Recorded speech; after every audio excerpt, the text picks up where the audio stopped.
Hola, sí. Buenos días y muchas gracias por la invitación a presentar hoy en la Festival Puerto de Ideas. And I apologize for speaking in English today. And I'd first like to thank the organizers and the Embassy of the United States for bringing me here today. What I want to talk to you about today is the idea that importas más de lo que crees, or you matter more than you think. And this is presenting some work that I've been doing for the last decade in collaboration more recently with Norwegian artist Tone Bjørdam, whose artwork you'll be seeing today. And the book, You Matter More Than You Think, Quantum Social Change for a Thriving World, is really an attempt to open our minds and think differently about what it means to matter in a time of global crises. Now, I've been working on climate change and sustainability issues for over 30 years, and like many of you, I'm very concerned about the future. I'm worried. But I also am wondering whether we are not underestimating our collective capacity for social change and how our capacity to transform society rapidly and equitably into a world where all life can thrive. And I believe that this potential exists, but it requires us to make a quantum leap in our heads. So I invite you to just relax and open your minds to this idea that we actually have the potential right here and right now to transform. I'm going to start with where we're at right now, though. And on January 20th of this year, the Bulletin of the Atomic Scientists set the iconic Doomsday Clock to 100 seconds before midnight. If you're not familiar with this iconic and symbolic clock, it really is it represents a warning of how close we are to destroying our own world with the dangerous technologies of our own making. Just for reference, when I was born in the 1960s, the Doomsday Clock stood at 12 minutes to midnight. And when I started studying climate change in the late 1980s, it was 6 minutes to midnight. And I think the point here really is urgency, as they say. They say that without swift and focused action, truly catastrophic events that could end civilization as we know it, are more likely. They say when the clock stands at 100 seconds before midnight, we are all threatened. The moment is both perilous and unsustainable, and the time to act is now. So the question is, what do we do now? And to answer this question of what now, I think we need to really take transformations seriously. And this is where science has an important role to play, because taking transformations seriously requires thinking differently, acting differently, and being different in the way that we show up to the world. And science has an important role to play, but particularly the social sciences and the humanities in terms of thinking about how we organize society in a sustainable way. Now, as a researcher, my research really focuses on the how of transformation. It's not whether we can transform at the rate, the scale, the speed, and the depth that is called for by climate change research and work on biodiversity loss. It's how do we do this? And it's also how do we do this in a manner that is equitable, ethical, and sustainable? Now, these questions are very big and abstract, and they make it sound like, we have to change the world today. And many of us, like me, just are actually wondering, do I actually matter? Can I make a difference? And this is what I want to talk to you about, because the answer really relies on how we understand the relationship between individual change, collective change, and systems change. What paradigm are we looking at social change through? And this is why paradigms really matter. Our paradigms, or our understanding of social change, is really important, because a paradigm can be defined as a set of concepts, metaphors, and patterns of thought that underline science and theories and methods of science, and they influence how we organize society. According to systems thinker Donella Meadows, she says that paradigms are high leverage points for systems change. Paradigms are the sources of systems. From them, from shared social agreements about the nature of reality, come system goals and information flows, feedbacks, stocks, flows, and everything else about systems. So if we want to change systems, we really want to start thinking about shifting paradigms.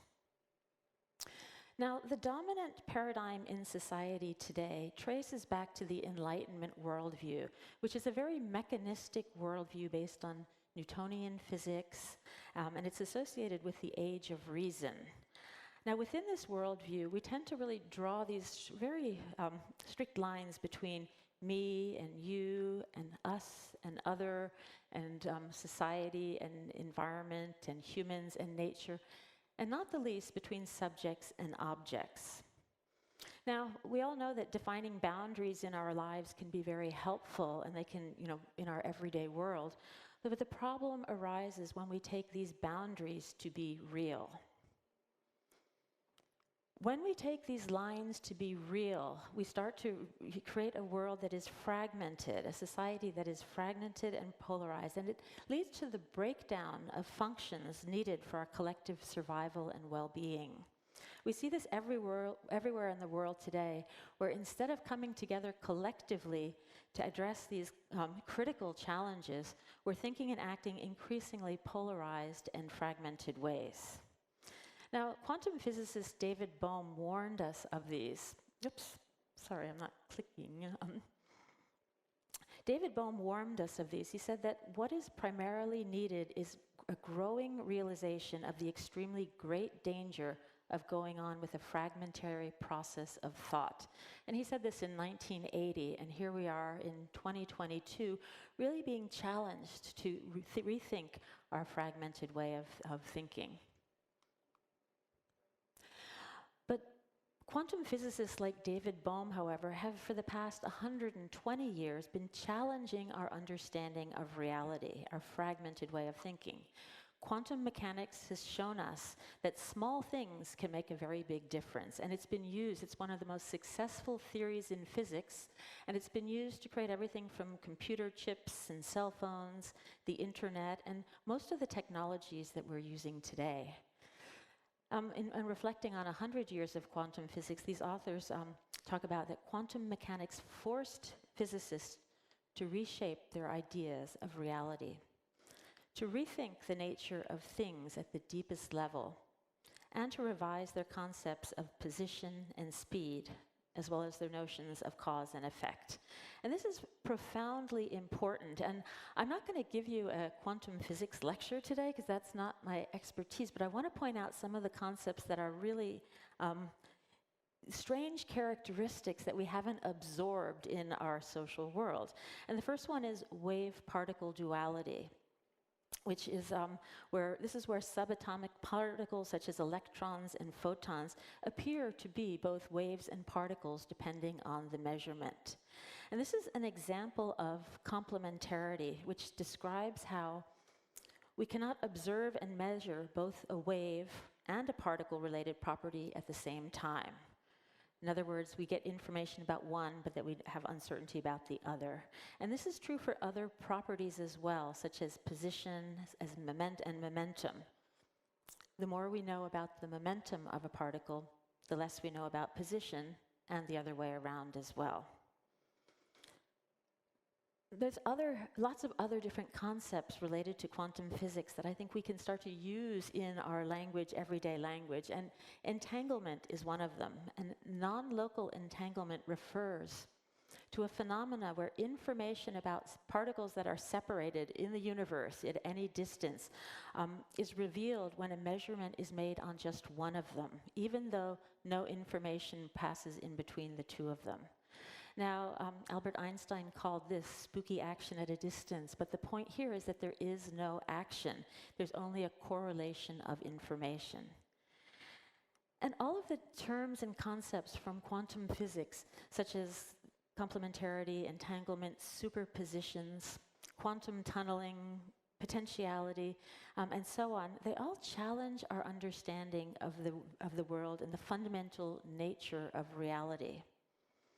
There are lots of different interpretations of quantum physics: the Copenhagen interpretation, the multiple worlds interpretation, quantum Bayesianism.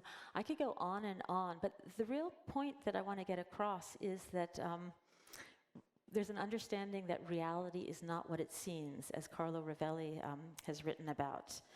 And he emphasizes the importance of this message for science itself when he says in his book, that the search for knowledge is not nourished by certainty. It is nourished by a radical distrust in certainty. And I think that is calling for us to open up our mind to new questions and to new inquiries. And going back to David Bohm, he says that in scientific inquiries, a crucial step is to ask the right question. So for me, who is interested in sustainability and transformations to sustainability right now, I'm interested in what if social reality is not what it seems? If this is true, then I think we may very well be underestimating our collective capacity for social change. Now, I have felt like a strong urgency to go out of my comfort zone and address these questions, because I think that we actually have a responsibility to future generations and to generations that are here right now.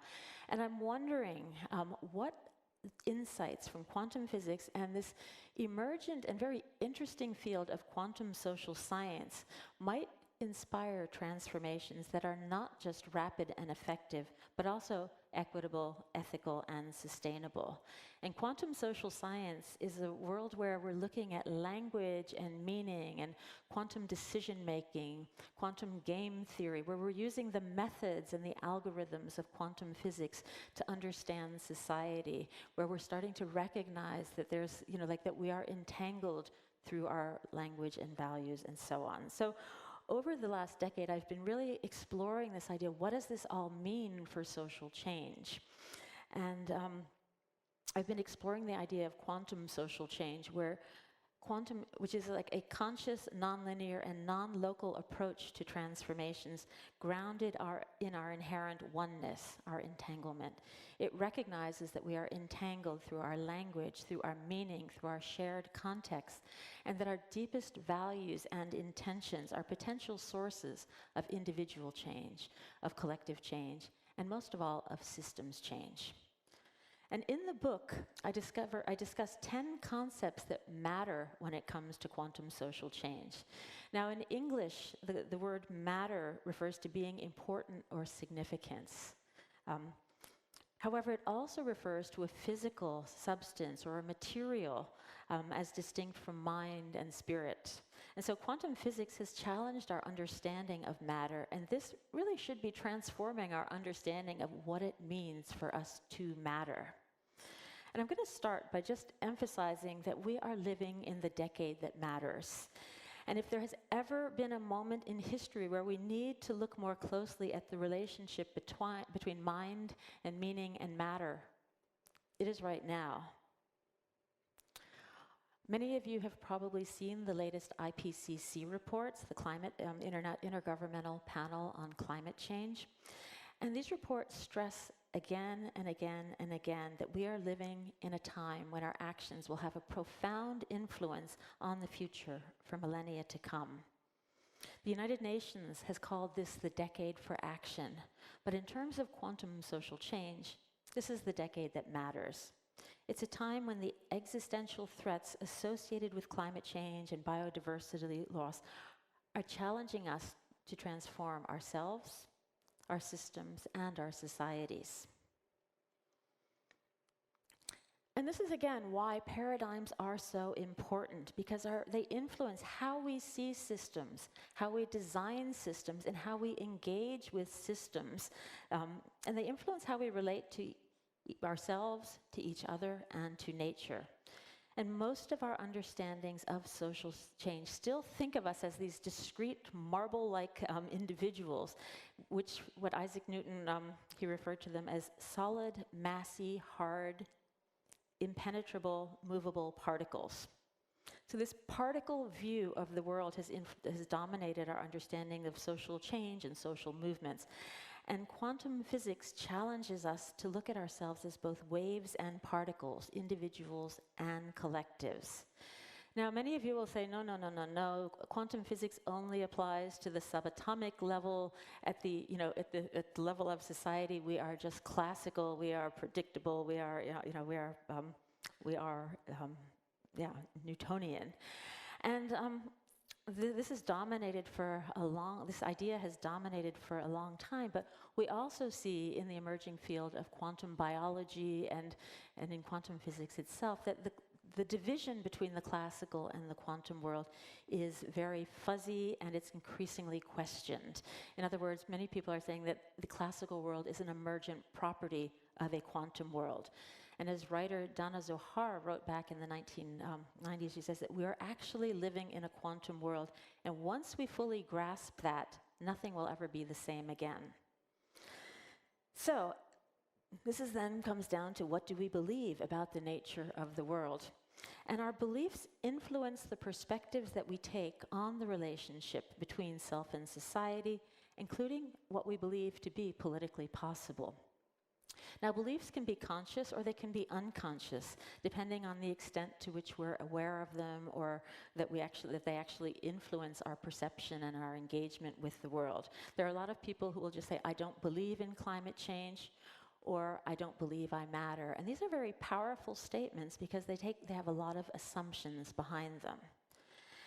And many of these current debates on climate change and climate change activism, climate policy, still reflect beliefs about either or, right, wrong, us, them, very much binary beliefs.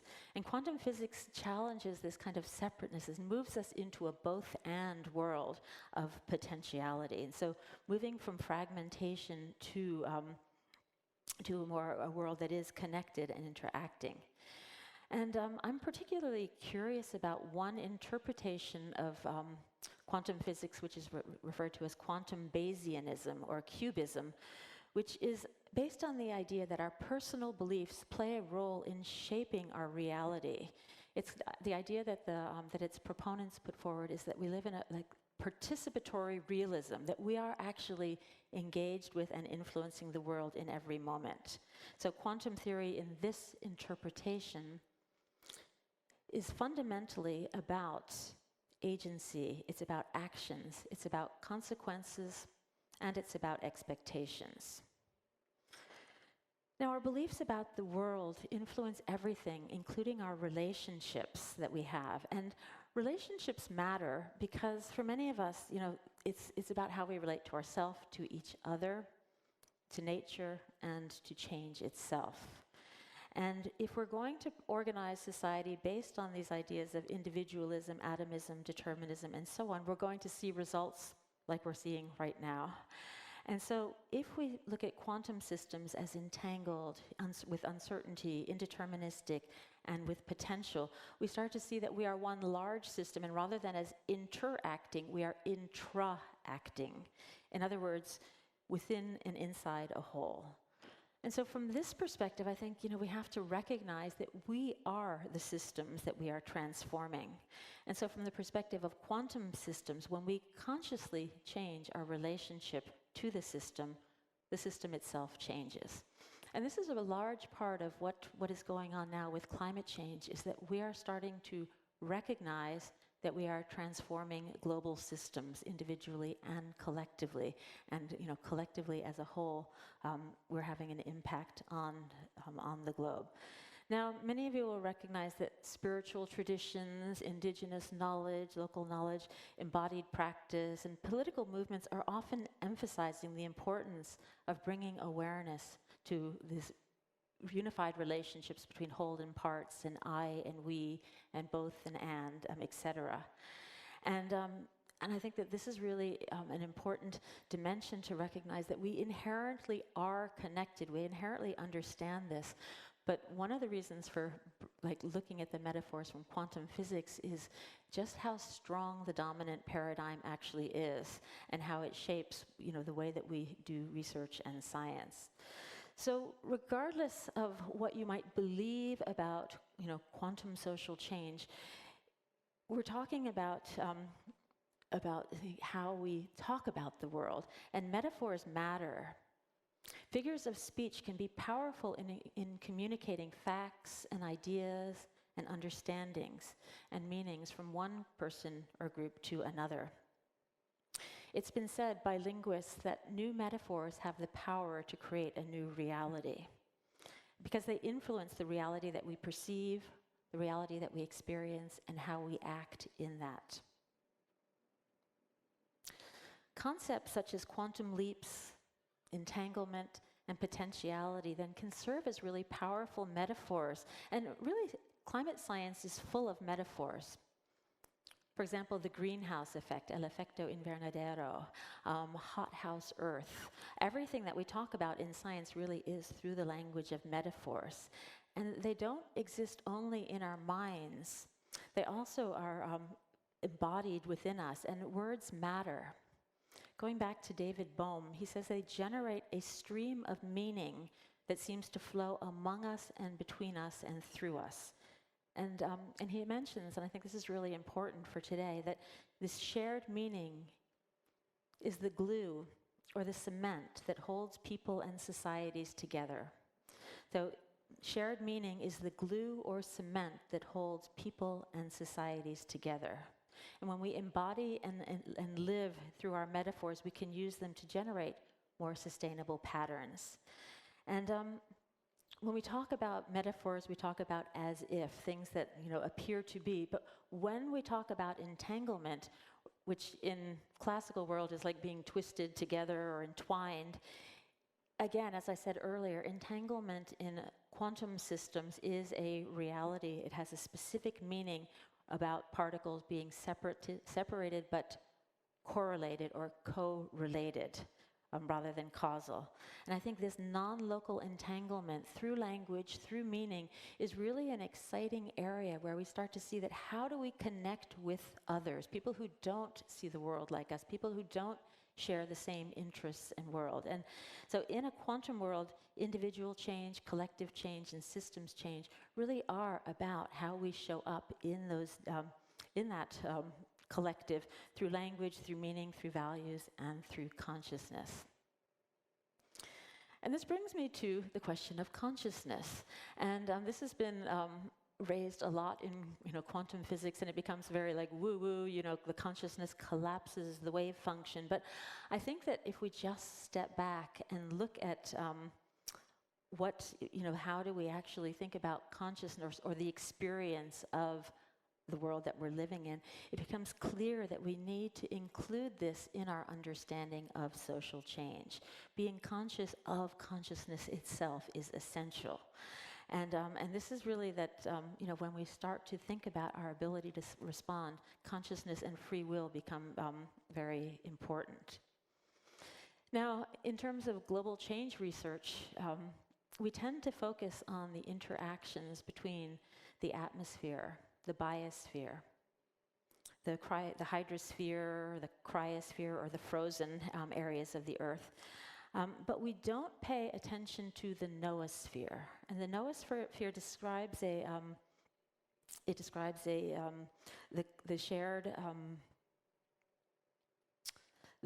our shared mental understandings of the world, especially in relation to the biosphere.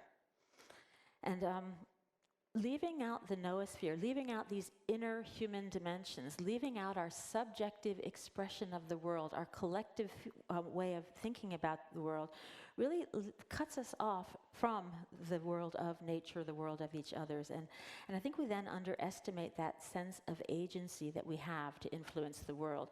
And agency is essential. Transformations to an equitable and sustainable world are not going to just happen through wishful thinking and hope.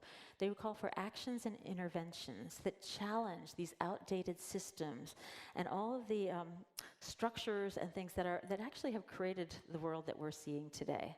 Now, feminist theorist Karen O Brien, whose work on our entangled universe, her concept of agential realism puts us right in that position of reconfiguring the world in every moment that we're around. And what she says is that it really is it's not just our agency and human agency, but it's agency in general, non-human agency.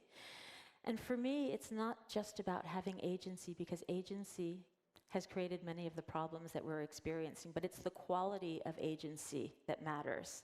And when we're interested in a quality that represents wholeness and is an expression of what matters for the whole, whether it's equity, whether it's diversity, whether it's sustainability, whether it's compassion, or whether it's love, we start to see that, wow, there is a tapestry that is actually very much entangled.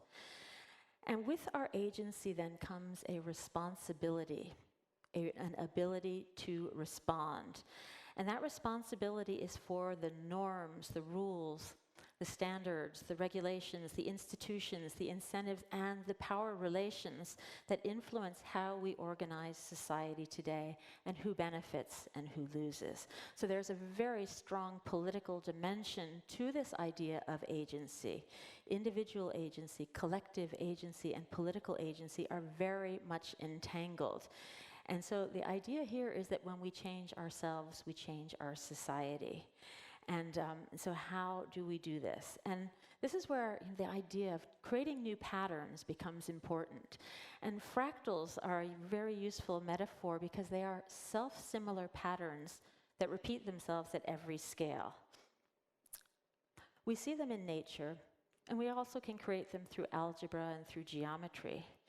But metaphorically, we can also think of ourselves as quantum social fractals. We can think of ourselves as generating these patterns in the social world that are based on values that are important, not just to me, but to others, but to the whole. And I think that that's where we start to see patterns shifting here and there and there and there all over the world, that in local contexts, in local conditions, that new fractals of change are emerging and connecting. And we often talk about paradigm shifts taking a long, long time. In fact, there's a belief that it has to, we have to wait for the older generations to die before new thought patterns can create the older ones. But I think in an entangled world, we actually can inhabit and experience new paradigms right here and right now. It doesn't take any time at all to shift from a us versus them to an I-we perspective, to see ourselves as collective. And I think many people have had those experiences personally, maybe for a fleeting second, but we deeply know that we are connected. And neuroscience shows us that it's very much in our minds are connected. So if we think about this, how we generate the patterns, how do we actually notice where transformative changes are happening? To transform in time to meet the challenge in the decade that matters, we have to be conscious of the way that we are relating to change and changing patterns in the moment. And this brings me to you, to all of you sitting here listening to this, and it really is to think about that, you actually matter much more than you think. When you or I or me relate to ourselves, to each other, to the environment, and to the future, from this kind of like quantum perspectives, it becomes clear that we are mattering in the moment. Our agency is an entangled, intra-acting phenomenon. The outcomes and intentions of our actions and inactions affect us all, whether we're aware of it or not. So I think that, to be able to recognize that we have this capacity to consciously change, to actually bring about different patterns in every moment is really important, and that these patterns will resonate, they will replicate, they will spread through society. the potential for quantum social change then doesn't just lie in technologies, as important as they may be, but they're in people, and it's expressed through our love for ourselves, each other, nature, the planet, and most of all for future generations. Now, one of the questions I often get at the end of these talks is like, okay, there you go. That sounds really nice, but what does this mean in practice? And I think that this really means the key message here is that practice matters. The metaphors and the meanings associated with quantum social change will do nothing at all unless they are connected to strategies to generate results. And in my own work, I work with the three spheres of transformation: the practical, the political, and the personal. And I try to see how we can bring these together in terms of looking at our paradigms and how these show up in the political sphere and practical sphere, and how we use them to shift systems and cultures to create results. And the point here is that we are always mattering, and that our beliefs, intentions, awareness, and actions are actually always having outcomes for sustainability and transcending scales. So when we respond to issues like climate change, we're often thinking in terms of, think relationships like, individual change versus collective change, or we're thinking of local versus global, or top-down versus bottom-up. And we look and we say like, how does little me make a change at that big scale? But when we start to look at ourselves as mattering in the moment, in an entangled relationship, we start to see that we are constantly engaging in many different scales or spheres of influence. And, we are all part of families, we're part of communities, we're part of workplaces, we're part of cities, etc. And how we show up in each of those actually creates those new fractal patterns and everything. So transformations are about changing relationships based on those values that apply to everyone and seeing it ripple through those different scales.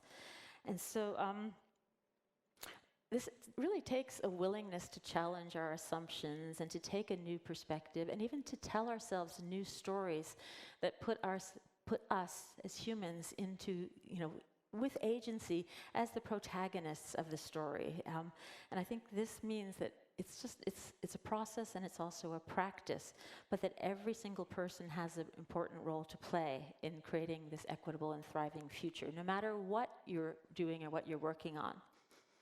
And I just want to end with the reflection that, regardless of what you think or what we're doing, we are always leaving our fingerprints on the world, and that our imprints are going to be around for a long, long, long time.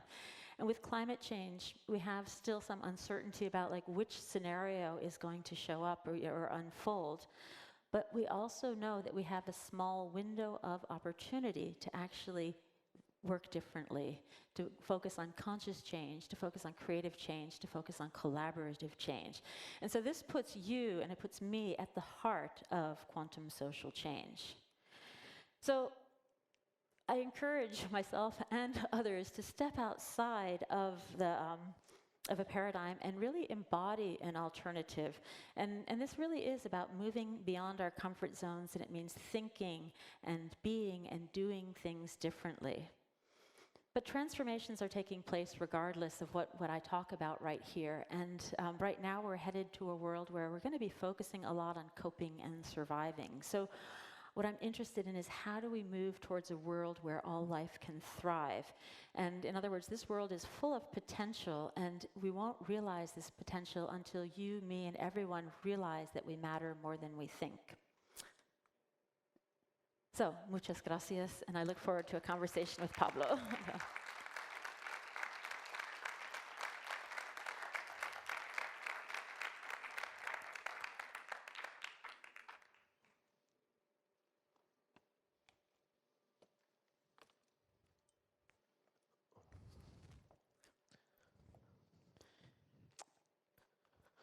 Karen, thank you very much.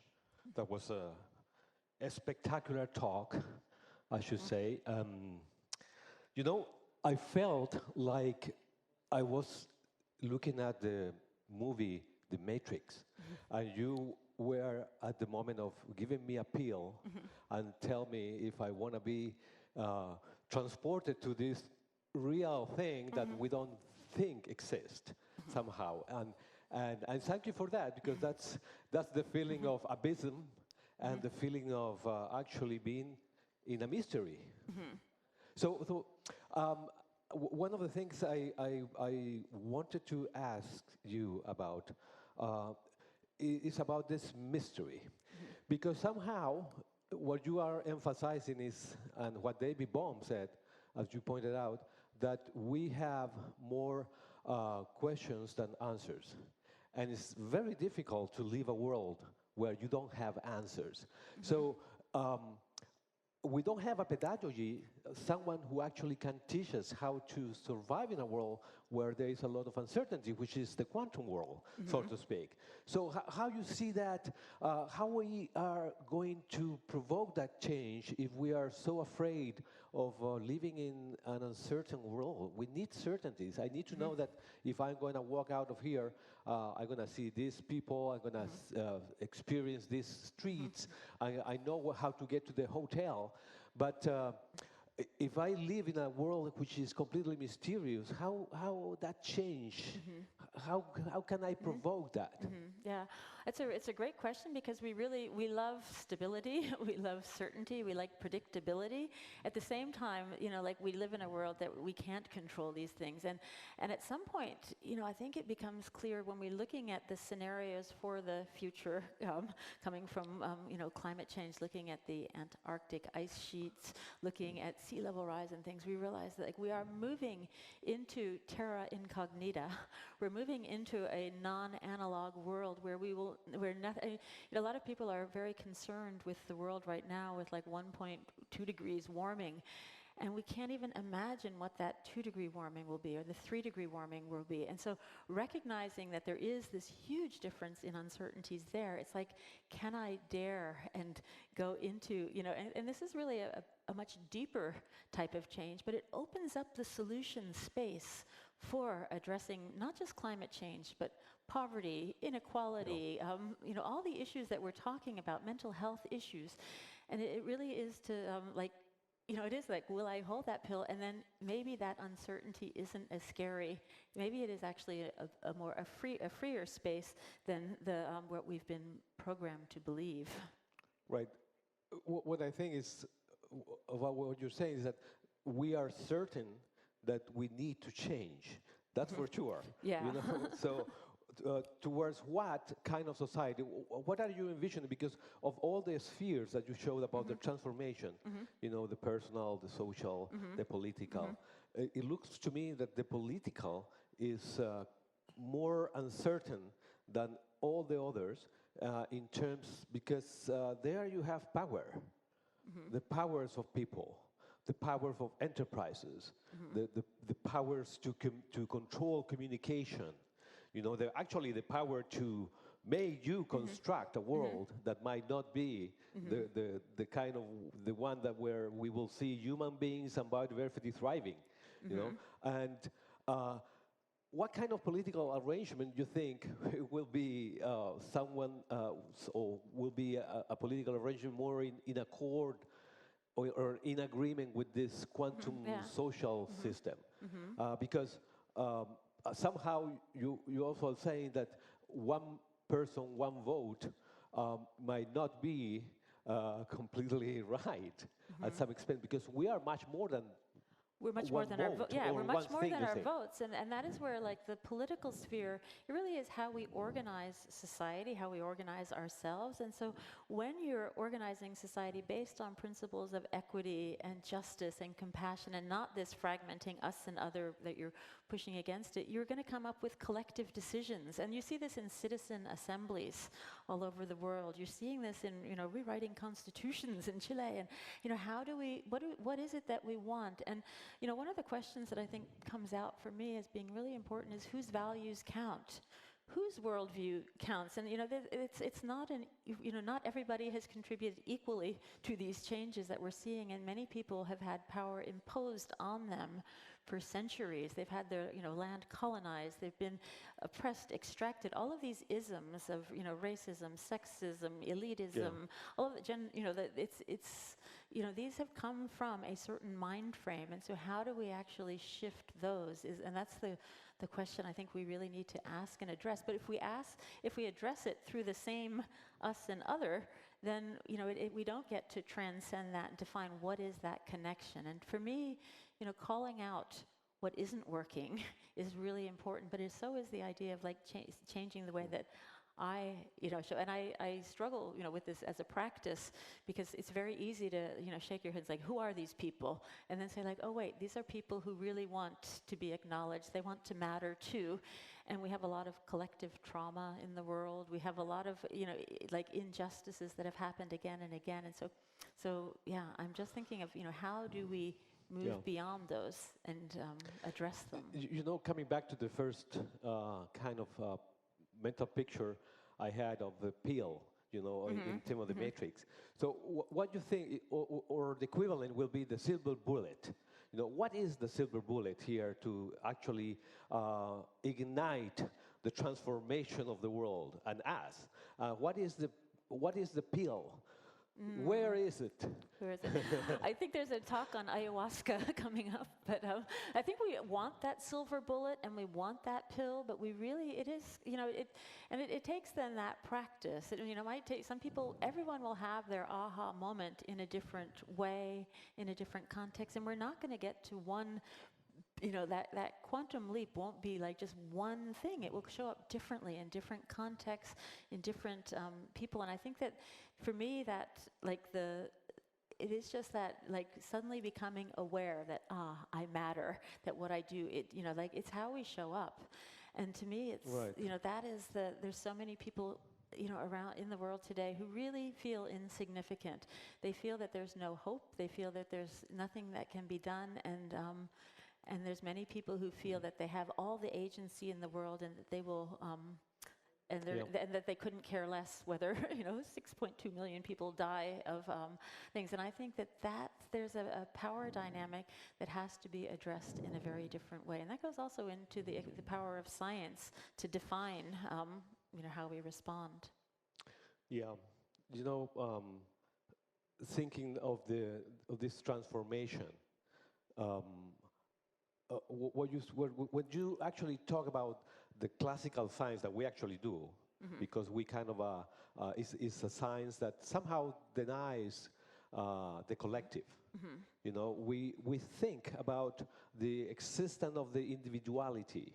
We think of ourselves like self-made, that I made myself. But the truth is that I am what I am because I share it with others.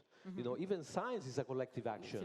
Everything is collective. So how can we realize why we dismiss so much, or somehow how we are blind to the connections we have with everyone? I mean, how can we bring that up? Yeah, I think that's what I'm trying to do, because I always try, one of the exam questions I give my students often is, put yourself in 2050 or 2060 and look back and like think, what were we thinking?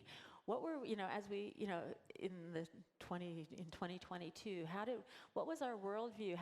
What were we missing? And I think that blind spot is that we are entangled and inherently connected, and we don't necessarily see that in the way that we show up. And science itself is really important. It's important to do objective science and replicate things. We need that. And classical, like science has told us a lot about climate change and its impacts. And we know, that half a degree of warming is dangerous climate change for many people, for many ecosystems, for many species. And we know that sea level rises when, water expands and ice sheets melt and things. So I'm not trying to say that we need to get rid of classical science, but I'm saying that we also can take the meanings and the metaphors and the methods of quantum physics and see how can we weave those into our understandings. And for example, in quantum decision making, when you use the matrices of quantum physics, you allow for preference reversal. You allow for collective, decision making to change your perspective. And a change in perspective is probably that silver bullet maybe that we need, is to be able to take a perspective on our own perspective. That's nice. And I was thinking that somehow science have already discovered it, science itself knows that the knowledge we generate about the world is provisional. We know that there is no truth out there to discover. The more we know about the world, the more we know about us as a reflection of what we are, in creating, co-creating this world. And one of the things about physicists and quantum mechanics, who actually is well kind of a picture in Einstein saying, a spooky action at distance. No, even though Einstein and Rosen, they kind of develop a lot of the quantum mechanics at the beginning, Einstein couldn't believe it. And up to now, nobody understands what it is. It works. It works, but we are in a complete mystery. And that's one picture. The other, let me give you the other one, because I think now that I'm thinking about it, is we have known this all the time. We don't want to accept it. And the other is, at the same time, back in 1930s, you have the great moment in science when Alan Turing and Kurt Gödel and Alonzo Church, they actually tackled the problem of undivisibility, and also the problem of the incompleteness of mathematics, that there are some truth in mathematics that you cannot say that they are right or wrong. So there is some fundamental logical problems in the act of knowing, and yet here we are. We created a world where everything is perfectly, we think that this is completely, we think that we understand. So how we can actually find a cure for that spell? Yeah, I think that cure might be a little humility, right? Might be like recognizing, and I think that's what I got from opening up this inquiry and just going like, okay, what does quantum social science and quantum physics tell us for social change? And then I go back and I see that, people have been saying this, William James in the 19th century, you've had Goethe, and then you go all the way back in wisdom traditions and things. You see, we have these, this type of knowledge, and we are, as humans, we're always looking for patterns and trying to make sense. We are sense-making all the time, and that mystery that you talked about is like that's frustrating because we want to know the answers. Right. But living with uncertainty, living with mystery, but it also calls for that responsibility that we actually, we are here collectively together on a planet, and we are, really limiting the options for future generations, and that we're creating, we're actually. It's a paradox of mattering, because we're recognizing that we matter when it comes to changing global systems, and yet we don't think we matter when it comes to changing economic systems and social systems and financial systems and education systems and things. And so there's a paradox there that we need to actually get, and that is where I think we need more like an empowering narrative that instead of turning people into objects to be changed in the name of science or in the name of climate change, we put people as the subjects of change to create those changes that work in different contexts. And we're going to have, it's going to show up differently in every place, and based on, and the values will not all be the same, but when they apply to the whole, then we're going to get a world that works for the whole. And we know that that's possible. Right. And potentially.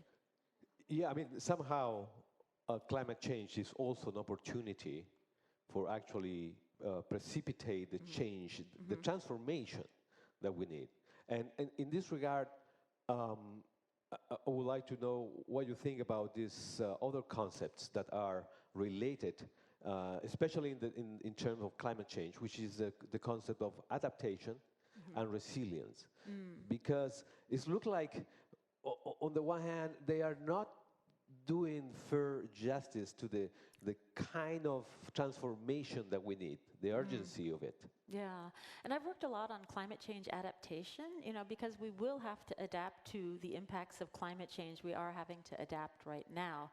But I think that I'm very much influenced by the writing of Pablo in Pedagogy of the Oppressed. He says the well-adapted individual suits the oppressor's needs or the polluter's needs, and that we can keep going on and adapting and adapting and adapting, but the real adaptation that we need is adapting to the very idea that we are changing these systems, that we are responsible for our own risk and vulnerability in relation to climate change and biodiversity loss and ecosystems changes. And to me, that's where we can be resilient to the changes that we're creating, but our resilience and our adaptation as a species is really to think differently, act differently, and be different. And that's the what I refer to as like the adaptive challenge of humanity right now, is to, how do we get out of our own way and show up differently? Yeah. And, I was thinking of a potential change that we could make, especially suppose in universities. And there's this saying that I like to repeat. And the saying is, the world has problems, universities, departments.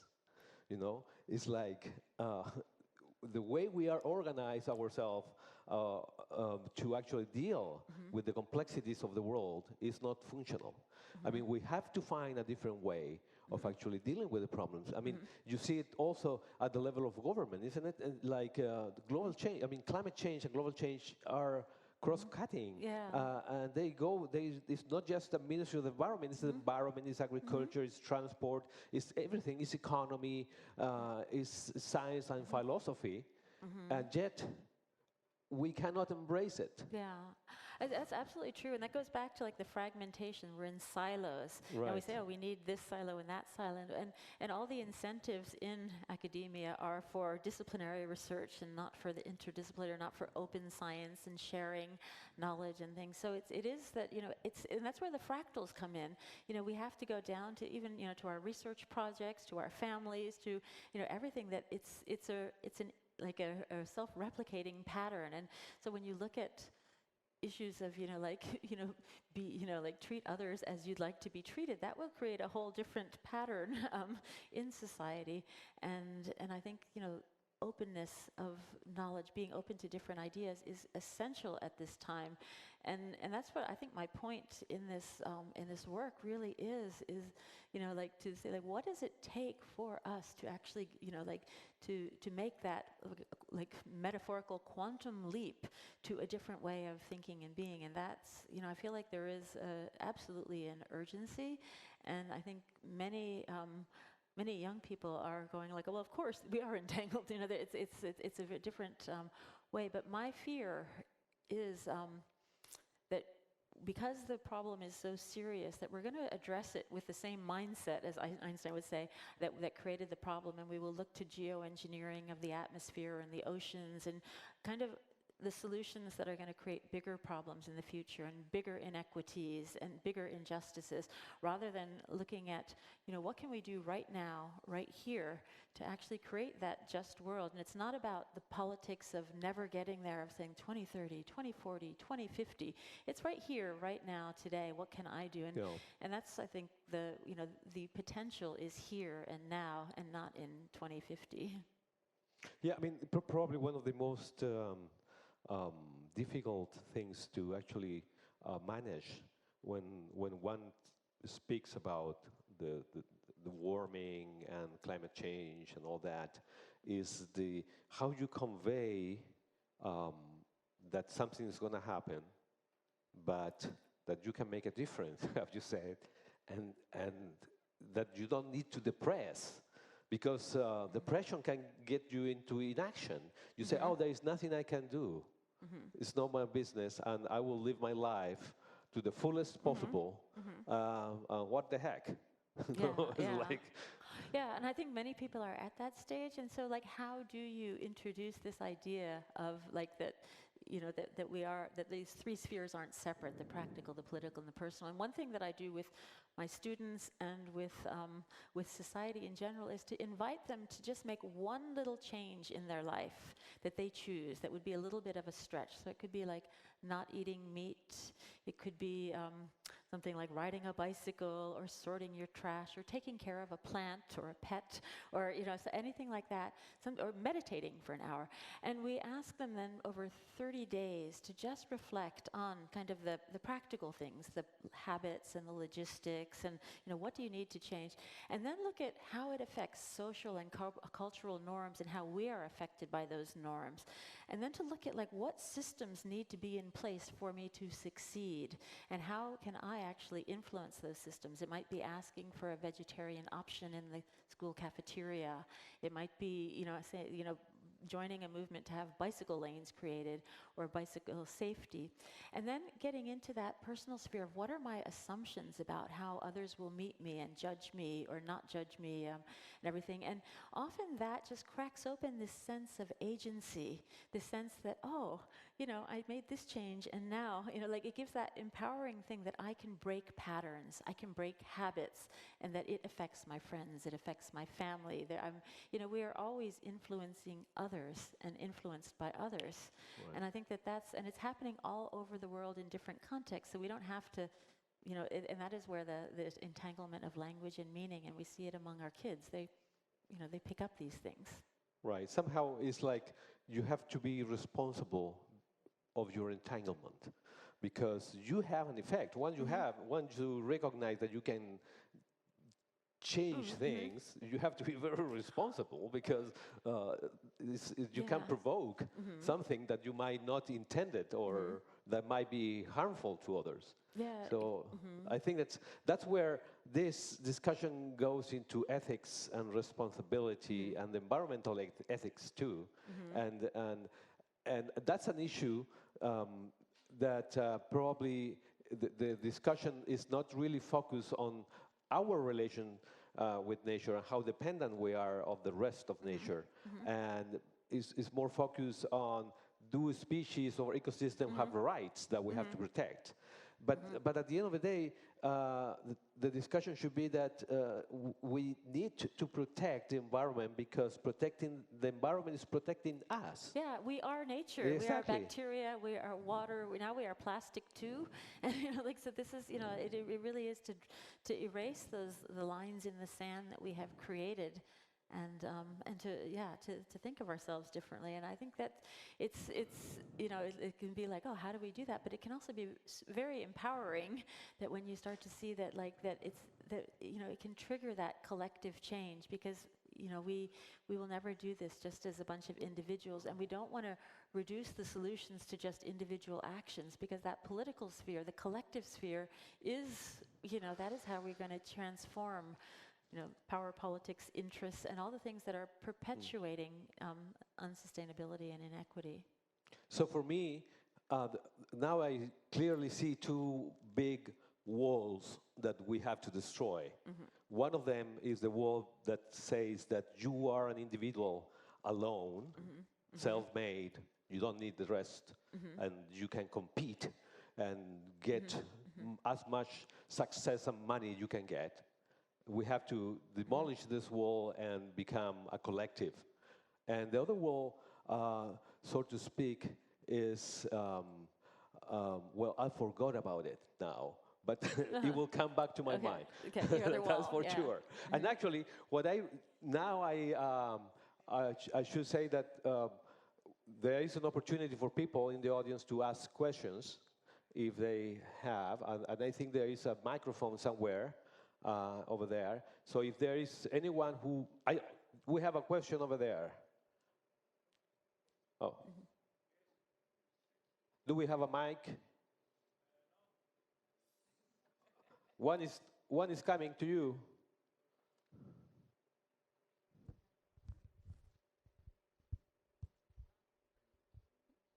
There.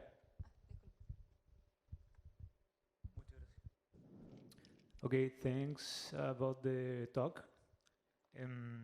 I read the question, and it's referred to the last thing that you talking about, that protect the planet is protect us.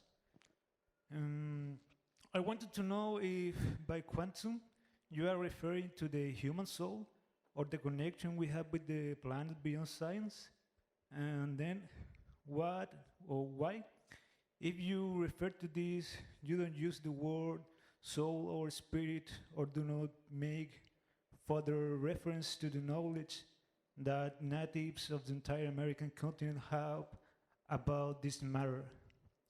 Why the Western scientific thought is so irreverent to this subject, so planet human? Why?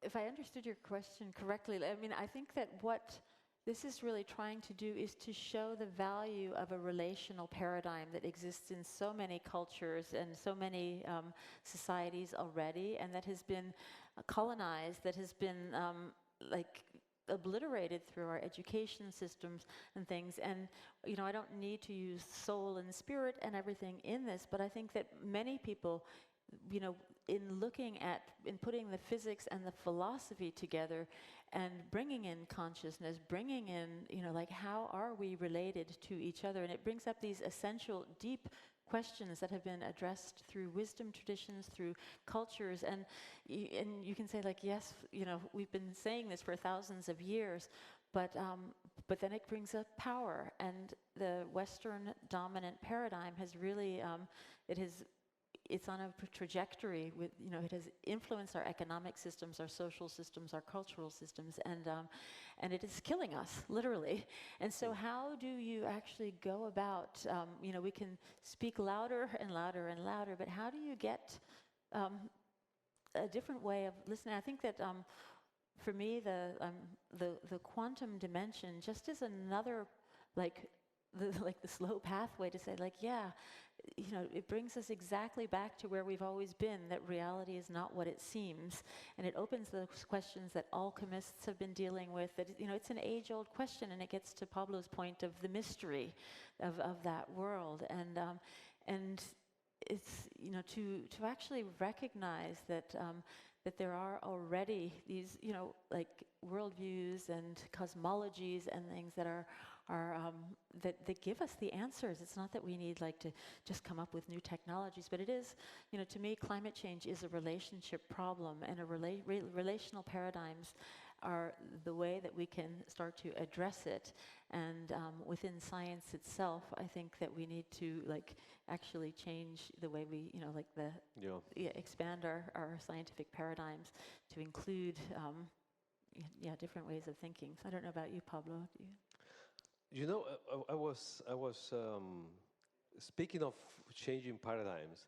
I was thinking about language, and your quantum analogy of it. And I think you mentioned it in the book, how important it is.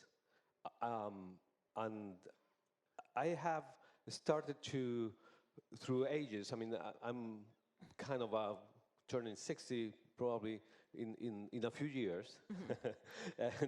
and I've started to appreciate the importance of language, and that my analogy is, speaking of the quantum, is like the Copenhagen interpretation, that once you talk, the thing becomes something, it's like, and they say when you measure something that might be a particle or a wave, when you measure it, it becomes a particle.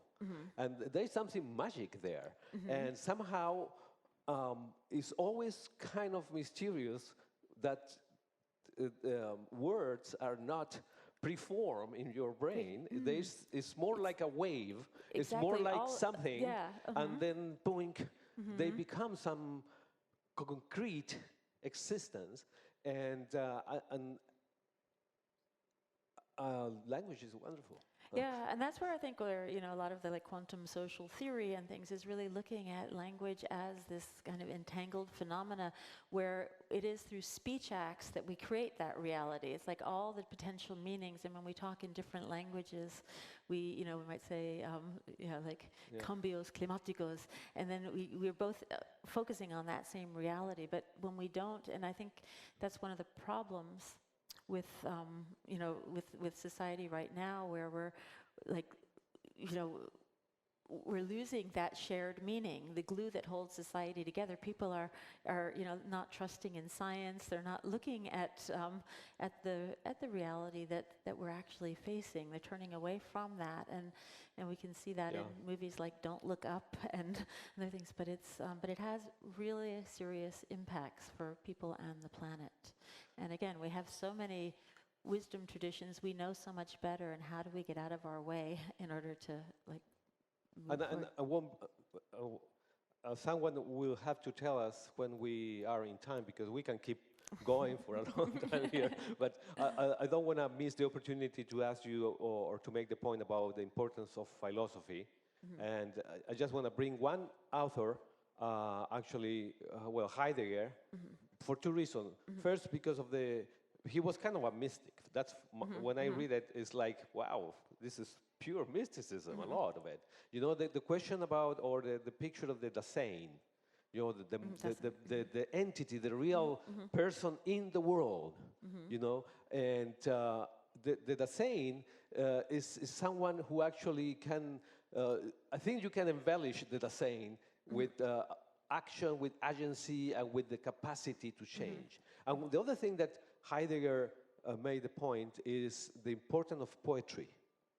You know, and somehow you get the feeling that for Heidegger, poetry was just the sublimest possible thing that the Dasein can create or invent in terms of talking to reality. It's like when you are confronting a mystery as the one we live in, I mean, poetry flows naturally as the way to refer to it, but not science, because science kind of try to make it functional. You know, we have to do things here and there, but the real true mystery, you talk to it through poetry. And that's the importance of art. And that's interesting. It's very interesting that you have this connection with art, and you have this connection with Ton, that you mentioned, this artist. And I would like to get your perspective on this science-art divide and how we can actually make a more liquid thing about this interaction. Yeah, and that's really one of my research projects is called Art Connects, and it's really looking at those connections. You know, how do we actually go between, you know, just cognitive thinking about it to actually get to people's hearts? And my collaboration with Tona was really, you know, I asked her to draw three of the figures in it, and then we just started on a collaboration during COVID of, you know, putting everything, all these concepts into art. And she lives in the forest, and it became so much more alive. And I've had many people, we put out the manuscript during COVID and got lots of feedback, and a lot of people were like, I don't understand a thing you're saying, but the artwork speaks to me. And so I think that's, you know, it's a different way of opening us up to, and becoming, you know, like, to really feeling what's going on right now rather than just thinking about it. At least to me, it's a different way of, you know, of approaching or connecting to these, you know, what could be very abstract concepts and ideas. Yeah, somehow we have to reconnect with our world again, no? I mean, kind of take the pill and try to see how wonderful it is to be in this world, and that we have the responsibility to keep paradise alive and not to spoil it, and how wonderful it is to talk to each other, how wonderful it is to share a common life, a common way of thinking, and how much, and probably I like to think that the only thing that we have for sure is the rest of people and the rest of nature, and we have to take care of it somehow, isn't it? Yeah, and that is, the moment is right here and right now, and I think that we matter in the moment, and that's really our responsibility and our opportunity. So thank you very much, Karen, and it's been a pleasure to talk to you. Transformative. Thank you. Yeah, thank you too. It was wonderful.